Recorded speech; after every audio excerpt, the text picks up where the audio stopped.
Welcome everyone to Awesome Truth, a wrestling book club. I'm your host, Steve Semino, and with me as always is my co-host, Walt Schwenk. Hey, Walters. Hello, Stephen. How are you? Is that your own hard voice for this episode of the podcast? Yes, it is. Sorry, I don't mean to Owen laugh. Hart voice, much more appropriate when someone like Owen Hart dies, I will say. In the Yes, manner in which Owen Hart dies. Maybe not for an old man died of a heart issue that, someone could have seen coming.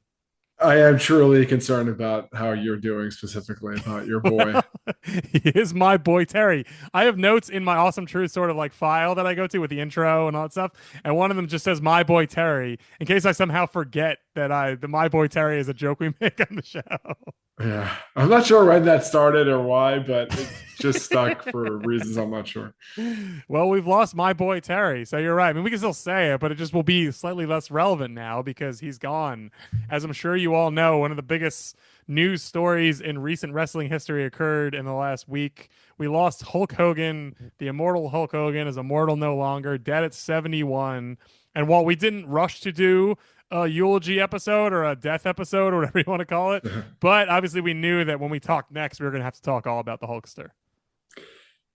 Yeah, it's impossible for someone or two people who talk about this shit very regularly and consistently to not stop everything that they're doing and to or not stop everything they're doing, but disrupt their regularly scheduled programming to have this conversation.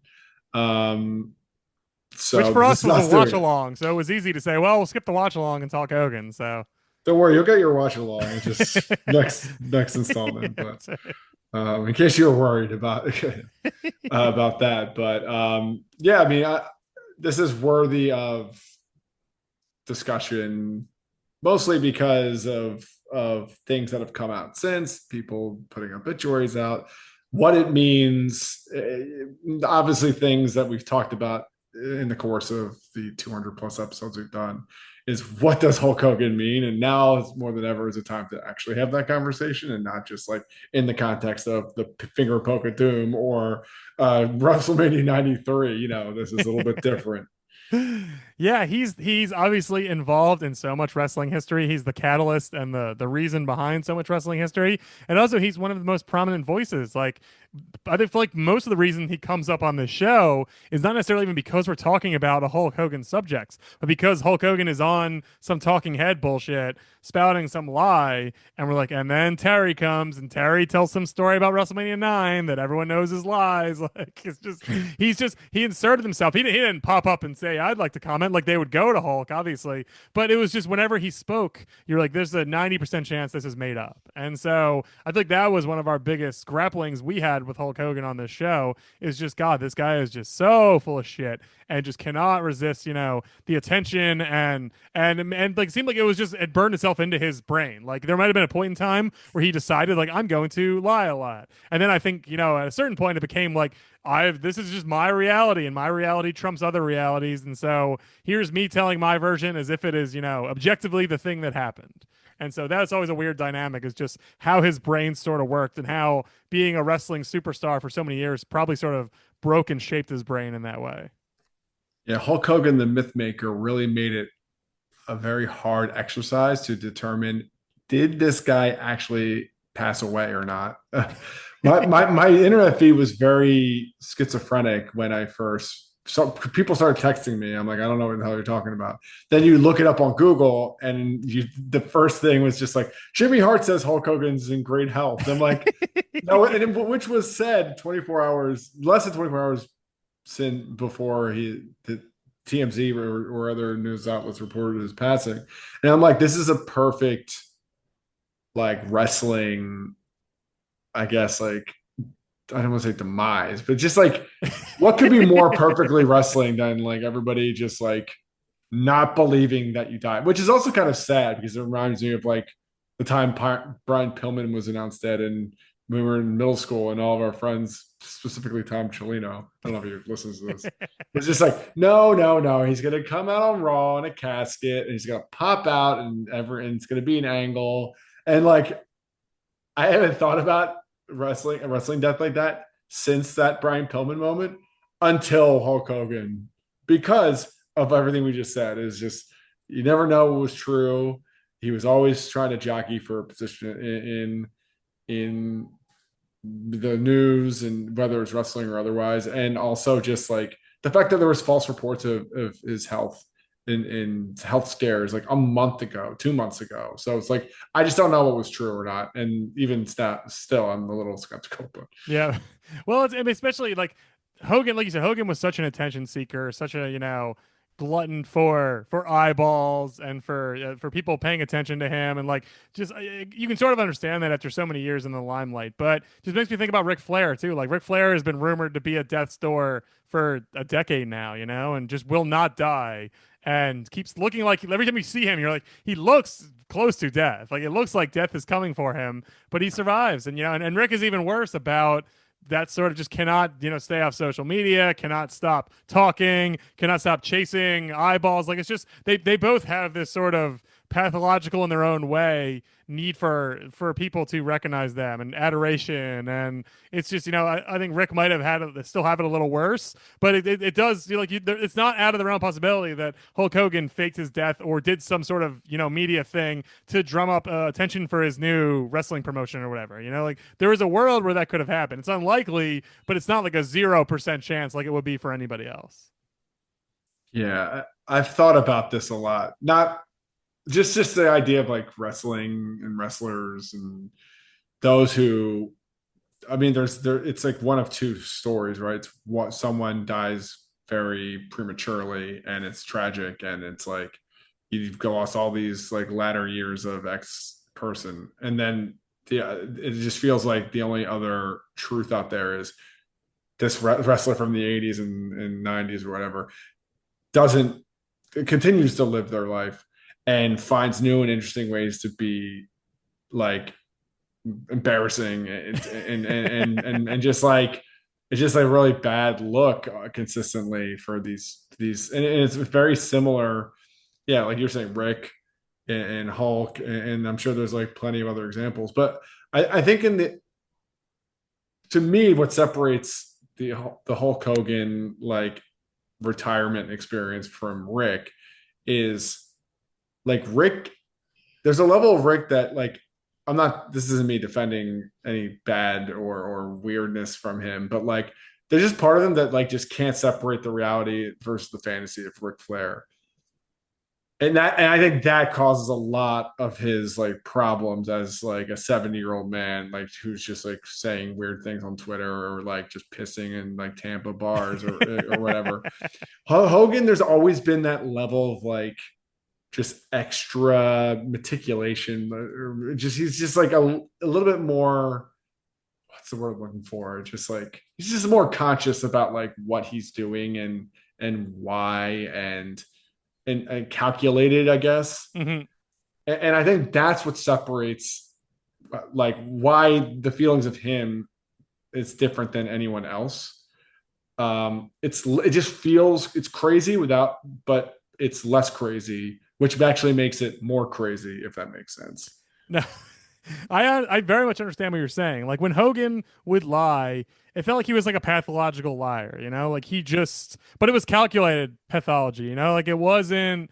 He wasn't like Ric Flair. I think his brain is mush now from booze and bumps and God knows what else. Like I think Ric Flair truly cannot separate, like you said, not just like lives in a weird fantasy world, but I'm not sure his brain knows what's going on day to day, not to throw shade at a very old man who will probably pass away soon, but I think Hulk Hogan, whenever he was full of shit, you're just like, and there seemed to be a goal for it, like I'm not sure if he was even by the end consciously thinking like I'm going to lie here because it serves X purpose, but I do think there was like a broader strategy in the back of his mind, of what he was hoping to accomplish, how he perceived the world. Like, yeah, calculated is probably a pretty good word for it, but Rick just seems sad, like not that Hulk didn't have his very sad moments too, but Rick seems like genuinely like we should get him some help. Like I think I'm not sure why he's allowed to just roam the streets at this point. Like I don't think that's good for anybody. No, definitely, especially not for bar owners in Tampa. You know what I'm talking about when I say that, right? I do. Just He pissed in the. He's just started okay, to pull his great. dick out and started pissing, right? Apparently, it's happened multiple times and across multiple bars. Jeez. And like that's if you saw someone doing that in a bar, like let's say it wasn't let's obviously just like not even a famous like any person in the world, even a famous person, you'd be like, this is the most disgusting thing I've ever seen in my entire life. Like get this guy the fuck out of here. Like Yeah. there's no world where that's like, woo, you're just no, stop pissing in the bar. It's gross, you freak. Yeah, right. So anyway, not to talk about Ric Flair's inability No. to But hold his bladder as a drunk 70-year-old, but but they're big stars and they are, they're well past their prime and they both had their own ways of staying relevant and neither one was particularly, satisfying or enjoyable for most people, including themselves. yeah, but you look at other instances like Warrior, like had like exhibited craziness, had this one moment of like reconciliation with WWE, and then like had tragically died. It's like what would his Twitter look like in the last 10 years or however long it's been? Probably 10 years, I think, at this point. Yeah. It's just like, but then you look at someone like Macho Man, where it's like, yeah, he obviously passed away too young, but also he kind of just outside of a rap album, which is in the archives, our review of it at least. Also Yeah, truth.libsyn.com. he, he was relatively quiet. He didn't really come out and say do a whole lot, like, and then just and then he like had a heart attack and just had a car accident. It's like, there is a scenario. I guess my point is there's a scenario where you don't just like you're not just like this crazy senile old wrestler, just Or like look at Mr. Luger, Mr. Luger. Obviously Mr. Luger had a really rough go of it where people died in and around him, his presence, and that was not great. But he certainly has turned a corner. It seems like in the last decade and become like a wonderful human being. And obviously that's hard earned, and it doesn't erase the bad things he did, mostly to himself, but certainly to those around him. But it is, it's an optimism. It sounds like a story that's going to have a happy ending, which is what you would like to see. You want to see someone at peace with themselves at the very least. right, or just like there's a level of humbleness with Flex where it's like he's not going out on like all these shows and parading himself around. It's just like, yeah, okay, Yeah. made my I'll mistakes. do he's doing some signings and he's making a living, in his older years. But yeah, he's not lapping up every chance to be seen, and that's good because certainly literally the character he played for a while was the narcissist. Like Lex Luger was that kind of person, in terms of at least in his younger wrestling days. So, but not everyone needs to grow into this just fiend who just cannot live for a second out of the spotlight, And I think going back to Hulk, that's just he wasn't as actively or as sadly a fiend, but obviously, he was at the RNC what a year ago ripping a shirt off. Like he was even in his the last year, 12 months, he still was he showed he was still the same Hulk Hogan, I mean, this guy's was like around the corner of starting a new wrestling league. Yeah, with Bischoff, right? Yeah, and they got I like a never deal on really looked Fox. into that because I was like, I don't know what this thing even is. I'm sure it will not matter, but it was. I know it was a thing that was, they talked about happening. I think it was like an amateur freestyle wrestling. Like it's apparently like free ticket sales are abysmal, which, well, thank God. But you know, um, this guy wasn't going wet. Not only was he not going, he was around. He was still doing things of consequence.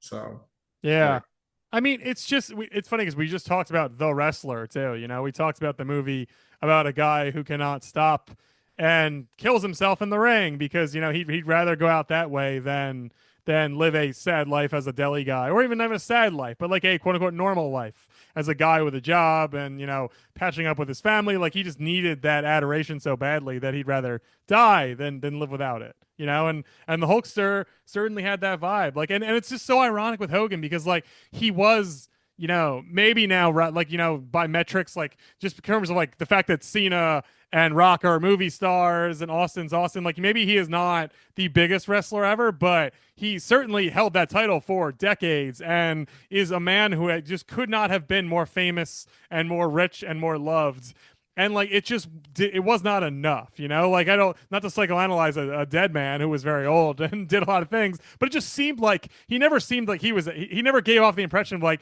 I'm at peace with this, I'm chill, I'm good, like I had my run and I loved it and now I'm fine just hanging out, like that did not seem part of his DNA. And so it's just weird to see a guy like that go, because you're just like, he just never really wanted to, like he never seemed capable of sitting on his laurels and just appreciating the things he'd accomplished. Like there was always a grievance or a retold story or some other, or a coming back to Raw whenever they'd have him. Like Yeah. there was always some sense of like, I need a little bit more, and it's just so strange to see that play out in front of your eyes over the course of your entire life. Yeah, and he also seemed like a bit of a cockroach where it's like you can't get rid of him no matter how hard you try and stomp on, on the problem. It's like despite all of the controversy and all of the headlines and yada yada, it's like he would still find a way to be on Raw. It's like what is how did that happen again? Like what's going on here? That's Or ironic too, though, talking heads. because the last time he will ever have been on Raw was the Netflix Raw, and he was booed, and we will never know what happened next. But it did. It was the first time, and people wrote about this in all the obituaries and all. Like it was the first time the audience ever said, no thanks. And there was always these caveats. Well, it's the LA audience. It's this, it's that. But like, no, like every audience lapped up that theme song, lapped up this guy for so long. And this is the first time everyone seemed like, you know what, we've had enough of this. And again, I guess we can't say with certainty that what happened if he showed up in Wichita or in Austin or who knows where else. But it did happen. And like, it's fascinating that that was it. Like that's our final WWE memory of Hulk Hogan is everyone saying, yeah, we're all set here.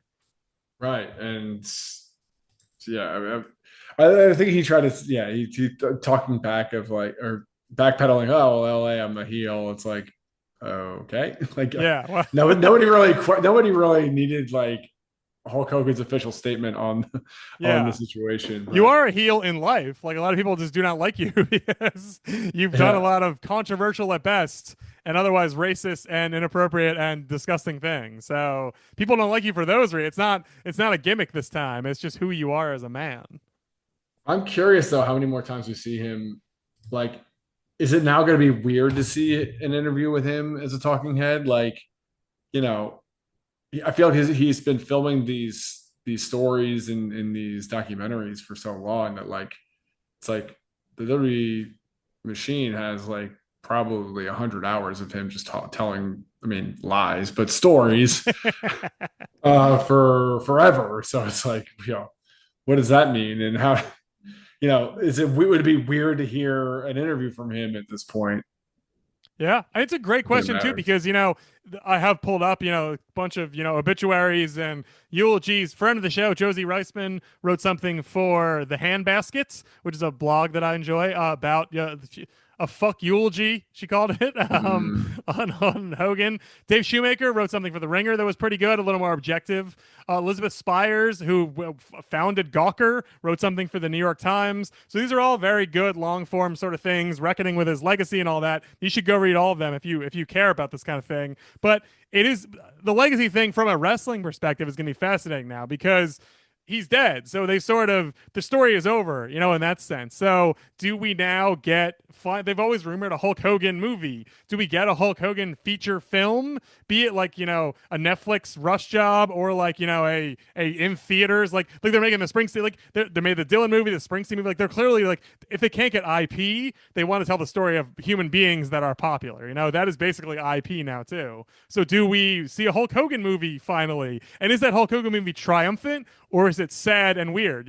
Like does it grapple with him and all of his complications, or does it try and emphasize, the fact that he was one of the biggest stars in the world? Like which side gets more weight, And like I think I can guess which side the WWE produced things will be, but I wouldn't be surprised if we see maybe a couple more mass media Hogan type things and how those are ultimately handled.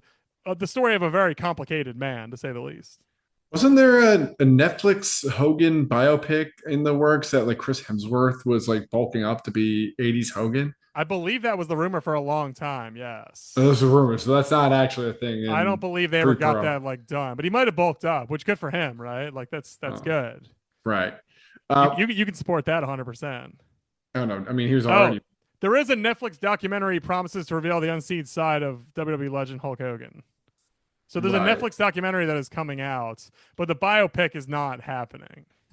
Because I feel like the biopic could do big business in the sense that like there's so many people who just know surface level who Hulk Hogan is, but like you and that was another thing that I had to remind myself of like over the weekend or just thinking about it. It's like this guy's done so much in wrestling and outside of wrestling in a sense like he's one of the pioneers of like these VH1 uh reality shows, like family doc follow doc reality shows. Like, I feel like a lot of people watch Hogan Knows Best. Yeah. Like, and that was like 20 years ago. I And that feel like was it was like, the Osbournes and Hogan Knows Best were two of like the big early ones. right. And so, But I also mean, like that like ruined it. Now his family is like in tatters. So like let's be honest. I don't think they're trending towards like normal, stable you family don't think from they the were going to jump. stay together forever if not for the show? No, no, I just, but yeah, but that's like I think that's a great example of like how much of a cultural footprint a show like that had, where it's like, you know, this everybody knows who like Brooke and Nick Hogan are. Like, I, a lot of those people get shielded and aren't, especially certainly aren't on like reality TV shows the way this was, and especially at a time where reality TV was like actually meaningful and you know what there weren't like a billion of them. Um, so the fact that he was in the RNC is just like, how many people watch that? Yeah. Like, I mean, I'm not Uh, saying away you from you and I politics. perhaps were not watching it. I didn't see it. I wasn't watching him live, But yeah, but but millions of people consumed that and were like, "Oh, it's Hulk Hogan. Okay, great."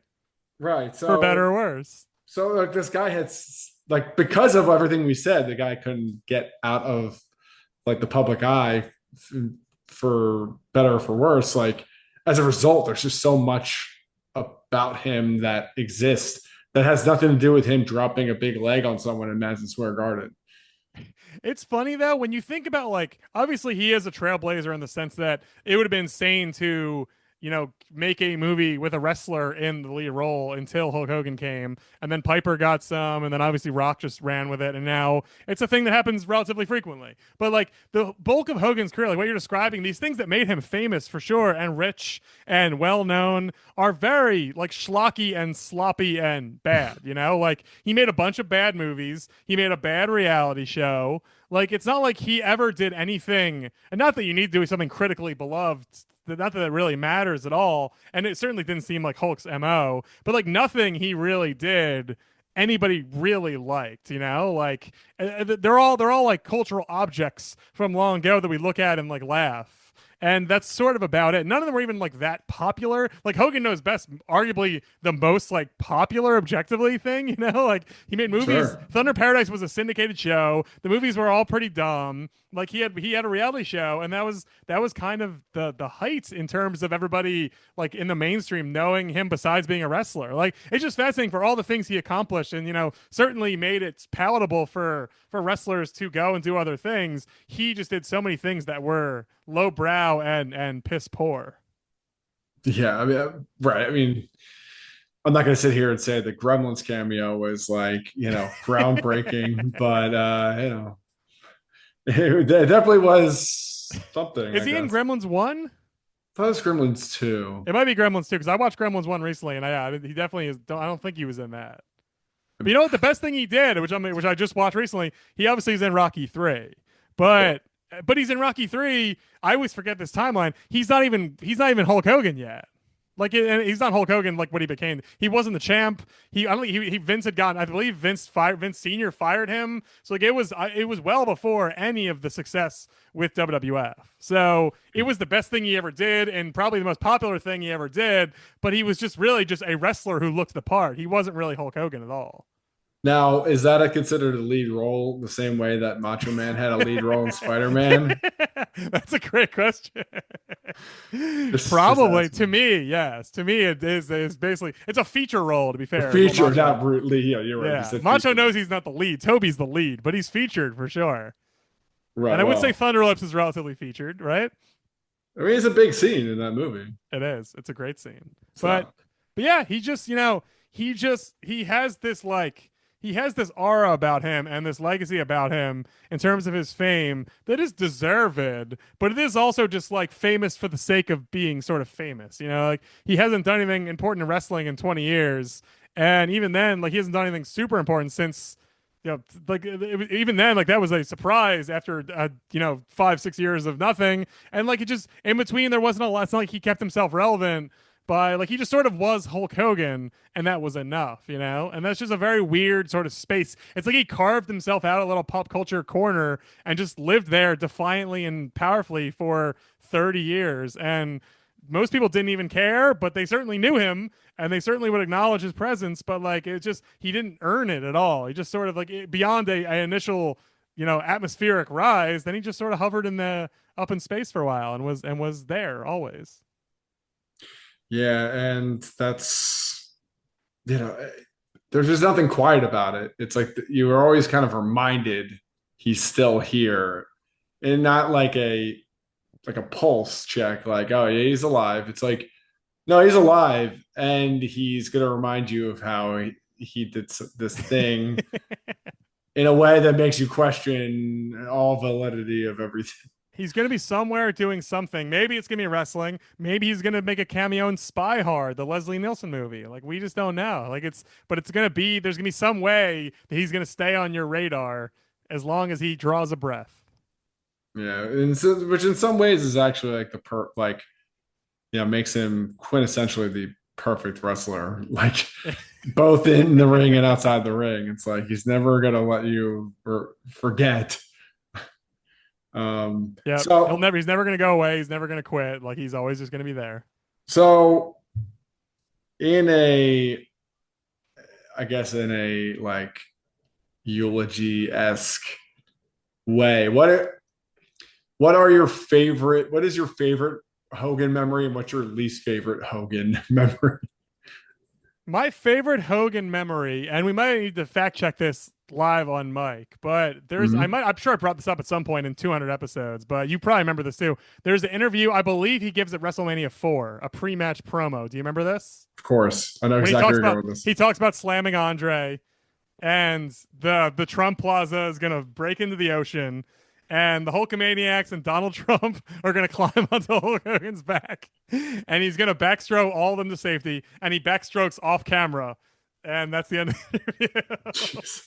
And it's so good because in my head for a while that was like the Mania 3 interview he gave. Just because I was like Andre, more important. Obviously, that wasn't at Trump Plaza. That's the only difference. But in my head, I was just like that interview is him talking about fighting Andre. So in my head, I was like when I was younger, I was like, oh yeah, Mania 3, like of course, like the big match. Then I was like, oh no, that's the Andre rematch at Mania 4. That is the double DQ that doesn't matter. Like it's such a funny interview for a match that is just so much lower stakes, than the previous year. But it's just great. It's Hogan being like it's him for Mania 3 he never would have gave that interview. Like he's Mania 4 he knows the stakes are low. He's making it fun. He's playing into it like he's just being the way he backstrokes off the camera is just so funny to me. It's just so great. And to me it's like that's the high point. That's like him being hilarious and leaning on his character so hard and just like finding something joyous in that, like he's not playing up the faux like I gotta do it for the whole commit. Like he's making a good time out of what is one of the most forgettable Mania matches of his career. And I think it's just to me it's like that's what the peak of like me enjoying the character of Hulk Hogan. Yeah, that's a pretty good answer. I think about it once a week, like just because the backstroke. Whenever I think about backstroking, honestly, I think about Hulk Hogan backstroking off camera, and I'm not like I think about backstroking a ton, but like if I'm near the pool, I'm like, oh yeah, Hogan Mania 4 interview, that was great. He probably should have just repeated that interview at the RNC, talking about putting Hogan or Trump and his family on his Honestly, back. I would have been way less perturbed if he had done that. I would be like, well, good bit. Yeah, he's just going to save the Trump family by swimming them to shore in this. I don't have you. What's your favorite? And I'll think of a least favorite while you talk. Yeah, sadly, there's too many of those. Yes. I've said this before on this podcast and in real life, mostly on this podcast, and it's funny because we just talked about WrestleMania 9 a few months ago when the doc came out. And I know it's been done to death. It's like, did Brett like this was like terrible creative? Like, oh, Brett's being screwed over, blah blah. I still remember as a kid watching that and being like, before I was like, I was getting into wrestling. I went back and rewatched all WrestleManias. So, watching starting in '95, going way back, and then watching that that WrestleMania 9 main event unfold. I'm like, and seeing people going nuts for this guy and him like winning the title. As a kid, I'm like, oh, okay, I understand Hulkamania now. Like, I know it's the worst example of it, but at the same time, like, without knowing backstage politicking and all the bullshit, like, as a kid, just watching it is like, this is the quote unquote magic of Hulkamania, where he can just come in and do whatever he wants, and he just like is like the best, and he just comes in and like will thwart giants and just like do all this like this weird stuff, even if it doesn't even as a 10-year old probably shouldn't have made sense to me. But that's I will never forget watching that moment like on a VH the Coliseum video VHS. I didn't watch it live. Thank God I didn't watch that live. But just watching that was just like I'll never forget my thoughts in that moment because they fundamentally have changed so much since. And yeah, it really was the last like example of in break in case of emergency Hulk Hogan. Like if actual emergency or not, like if you send Hogan out there against a monster, a big guy, a big heel, everyone's gonna pop and have a good time with it. And like it never really works again. But they got that final moment there in Mania 9 where it worked and everybody loved it, and it didn't have legs for various reasons, but in that like I said, in that moment, watching it live, people were having a good time. You can't argue with that. Yeah. We saw Vladimir. Vladimir was having a blast, right? Super fan Vladimir. Yeah. Maybe Vladimir and 10-year-old me would have been best friends. I don't know. I will say my least favorite Hogan moment, which we covered on the show in the archives, awesometruth.libsyn.com, at the watch along, is the Starcade match against Sting. And just how hard that flopped and how embarrassing it is to revisit. And it's one of those things like it's the opposite of what you're saying about Mania 9, which is retrospect, everyone's like, that was stupid. But in the moment, everyone had a good time. At Starcade, I guess when we watched Starcade, I guess everyone sort of had a good time. Like we saw the crowd was cheering, but like it was just so clunky and so strange, and like it was just clear to anyone who was not a 10-year-old that something was awry, and certainly very soon after things devolved and the slow spiral began. And I think it was just the prototypical example of just Hogan just fucking around and refusing to do what's right and not following the story to its logical conclusion, which he was just so guilty of so many times. But it was the one time where it's just like you've just tanked an entire company, arguably, because you refuse to let the thing that had to happen happen. And it is just, to me, it's just the quintessential Hogan, just, that doesn't work for me, brother, that we're all going to remember because it was just so stupid and it ruined something that could have been really great. Yeah, that was the perfect, like, or I don't say the perfect, but that was certainly the first sign of like, oh shit, this whole like creative control situation means he's never going to give this thing up, because Yeah. that was a time to give like to pass the torch and move on to the next phase of the NWO, and like when that didn't happen, it's like, oh boy, Or just get it back in a month, Like that's the craziest thing. Like just win it later, but let Sting have a second. But no, right. not for Hulk. I mean, Lex Luger had the title that year longer than Sting did. Yeah, which is insane. It's like what? Uh, Um, what's your least favorite Hogan? and that so there's a lot to there's three that come to mind. I mean, and like one is like you could like, well, you could just completely make fun of the fact that like, oh, he gave us a monster truck match, or he gave us the Doomsday match, right? Mm-hmm. Like you could go that route and be Do like, we, yeah, do we do the wrestle. Doomsday match ever? I don't think we did. We should do that. I think it's October uncensored, right? Uh, it's well, I think it was March uncensored. Oh, was it? Shit. Well, we'll have to wait till March 2026, but then we're definitely doing that I match. think we could do that. That we were looking for a watch along anyway. That would make sense. Yeah, it's for Um, Hogan, right? In memory of Hulk. yeah, That yeah. terrible Okay, match. that'll be the last time we ever talk about your Lord Terry. Nope. So you could go that route. You could go. I think honorable mention to TNA. I don't think we give him enough credit for how that company was like creatively like starting to really find its traction. Then Hogan and Bischoff come in and just completely just just skid, just like come to a complete halt and then start going in reverse and really just made TNA just unwatchable within a very, very short amount of time. So shout out to Dutch Boy That's right. for that one. Friend of the show. I will say that I was reminded on a different podcast listening to it recently, like him being the whistleblower on wrestling unions, I think is something that probably needs to be studied more because that changed the course of wrestling forever.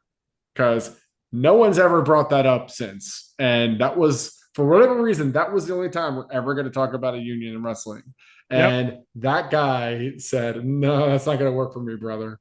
And I think that is so detrimental to wrestling, wrestlers, wrestling health, and come kind of just to sum up, to circle back to what we were talking about earlier, all the premature deaths and all this.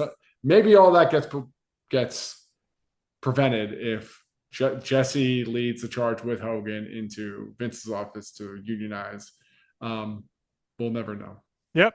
I mean, it's mentioned in most of these obituaries and eulogies and stuff, so that's good because you're right. It absolutely should be talked about more. And I don't know why it's burned into so many guys' brains. Like I know when they started AEW, Cody was like, "Yeah, we're not doing a union." And there was an interview that surfaced recently where Edge was on like TSN in Canada, and I think it's from a while ago, but he was talking about not having how proud he was to be out there driving his rental car all over the place. And Sean Avery, the hockey player, was like, why isn't your union pay for that stuff? And Edge was like, we don't have a union. And Sean Avery's like, what the fuck? You need a union, Jesus. That's literal insanity, dude. Yeah, and Sean Avery was like a huge asshole too. Like not like it's like the ultimate like the worst person in the world made a great point type meme where it's like Sean Avery should not be the one telling you that you're an idiot, but he was because he's like, why this company's making millions and billions of dollars. Like they should pay for your travel. That's the least they could do. So anyway, you're right. That is a very but it's so weird how that permeated everything just because Hulk blew the whistle one time, but it is really bad, and it's a perfect example of Hogan's jealousy and need to for the spotlight and need to be the main guy, and God forbid someone takes a little off the top, like cannot have that. It's really gross, and it's just really it's a great. I'm glad you brought that up last because it really does sum up the major flaws with this guy. Like for all of his iconic whateverness, like he just he was a supremely flawed human being, and so we should definitely it doesn't need to supersede everything else, but we should remember that when we think about Hulk Hogan is his gaping flaws. Yeah. Also, a monster truck match. And the monster truck match. Definitely available in our archives talking about the monster truck match. Yeah, we'll finish off all the Hogan wrestle crap moments by the Yep. end of this podcast run. Well, there you go. There's a final, maybe not final, obviously, because Terry's gonna pervade everything. It's to some extent, but a nice summation of the life and times of the immortal Hulk Hogan, my boy Terry. So there we go. If you want to hear more about Terry in our archives, we have lots of Hulk Hogan all over the place. AwesomeTruth.libsyn.com for episodes old and new. You subscribe to us everywhere podcasts are delivered, Apple Podcasts, Spotify, etc. We are everywhere. Well, great to talk about Terry with you. I don't want to say I'm sad, but it's it makes for good content. So I guess that's Terry's final gift to us, right? Is gave us 40 minutes of good chatter. So what a guy. And another 40 next installment with our regular scheduled bullshit. And a doomsday match in between, hopefully. So perfect. Thank you all so much for listening. And remember, the truth will set you free.